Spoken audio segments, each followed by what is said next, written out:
I recently returned from a 7-night cruise aboard the world's largest ship, Icon of the Seas.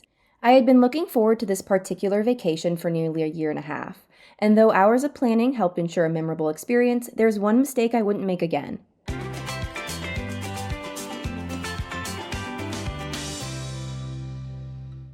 My partner's dad always says if you're going to do something, do it right, and we took that advice to heart when planning our Icon cruise. From the unlimited drink and dining packages to shore excursions and unique onboard attractions, we made the most of our week-long vacation.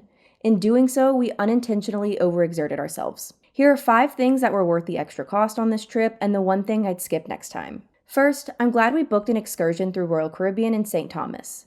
Royal Caribbean recently launched Royal Signature Excursions aimed at immersing guests in the local culture with reputable third-party operators that know the places, people, language, and culture better than anyone else. With amenities like skip-the-line privileges, insightful local guides, intimate small groups, top-tier service, and more, they're meant to be an upgrade from regular tours. My partner and I were intrigued about these new excursions and booked the St. John by the Sea catamaran, champagne, and snorkel tour through Royal Caribbean for $221.98. Another reason we wanted to book through the cruise line while in St. Thomas is that we were only in port for a few hours. With an all-aboard time of 1:30 p.m., we didn't want to risk navigating the island on our own and potentially missing the ship. After arriving, we enjoyed about an hour and a half of free time at the beach. Afterward, we were treated to an open bar with rum punch, champagne, and soda, as well as a small assortment of snacks as we sailed back to the Compass Point Marina. While sailing on a catamaran is always a good time, the crew was equally incredible. Next, I thought that the onboard escape room was more fun than I anticipated. My partner and I love testing our problem-solving skills at escape rooms, so when she discovered Icon had a space-themed room, it was immediately added to our must-do list. We waited until we were on board to make our reservation because we weren't sure when we'd want to do it. This did cost more than making reservations through the cruise planner, coming in at around $78 for the two of us. Still, that's about what we pay for escape rooms at home, so we didn't mind the price. I don't want to spoil the room too much, but if you like space and puzzles, it's definitely worth the money, especially if you're looking for an indoor activity on a warm sea day. The escape room was immersive and highly interactive, with everyone participating and solving different parts of the mission. Our group managed to successfully escape with 5 minutes to spare.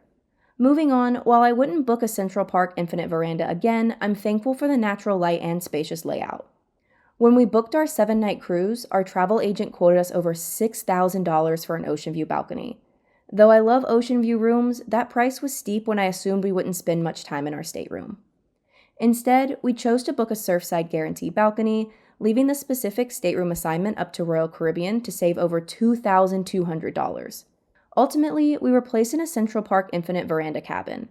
While I had some issues with the stateroom, namely the lack of privacy, it was worth the extra money compared to a windowless interior cabin. The Infinite Veranda layout meant we had more living space than traditional balconies. Plus, we could open the floor-to-ceiling window for fresh air. I also appreciated opening the curtains each morning to natural light, whereas I tend to wake up groggy and dark inside staterooms. Next time, however, I'd consider an ocean view window room so I could still take in the passing scenery and have more privacy. Next, sailing during spring break meant we were around more children, so purchasing passes to the adults-only beach club was well worth the cost. Because my partner is a teacher, we don't always have as much flexibility when it comes to traveling. As such, once we knew that we were cruising on Icon of the Seas over spring break, we started planning ways to limit our time around kids. While the Hideaway pool on board was a great retreat, we were excited to spend time at Hideaway Beach at Coco Cay, Royal Caribbean's private island in the Bahamas. Thanks to a great pre-cruise sale, we secured tickets for just $92. The food alone is worth the extra cost to us. The Island Guava barbecue chicken pizza is much better than the barely edible pies served at Sorrento's, and I thought the Caribbean coconut shrimp basket was tastier than the coconut shrimp at Hooked, the specialty seafood restaurant on Icon. We only spent about 2 hours at Hideaway Beach before returning to the ship to make the most of our last day aboard Icon, but I'm glad we had a child-free morning on the beach. Plus, we enjoyed the best of the adults-only area before the afternoon party crowd rolled in. Finally, thrill seekers should test their bravery at Crown's Edge. Crown's Edge is part ropes course and part zipline. After navigating across a floating bridge and a series of over-the-water platforms, the floor drops underneath you as you soar over the ocean. I'm not typically a ropes course gal, but I hyped myself up after seeing how short the route to the zipline platform was.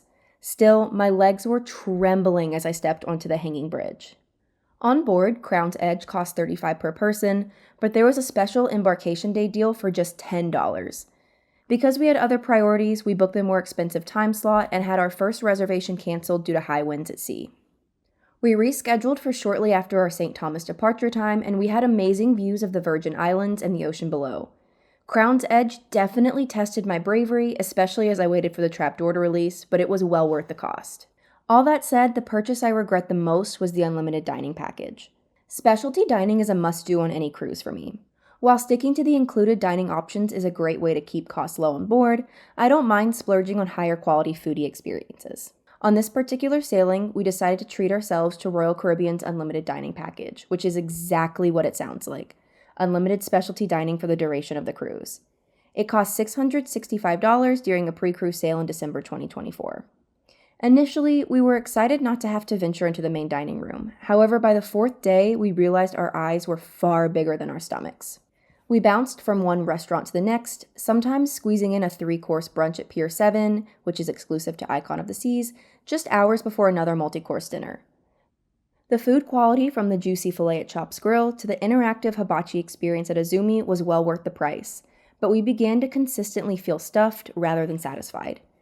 By the end of the week-long cruise, we realized that trying to get our money's worth came at the expense of actually enjoying the meals.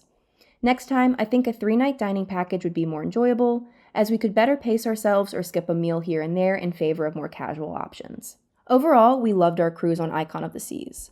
Although we aren't jumping at booking another Icon-class sailing, there's something special about these ships that makes them perfect for families, couples, and friends. However, because of their sheer size, it's important to do your research and plan accordingly for your vacation to avoid disappointment. That's all for today, everyone. Thanks for watching.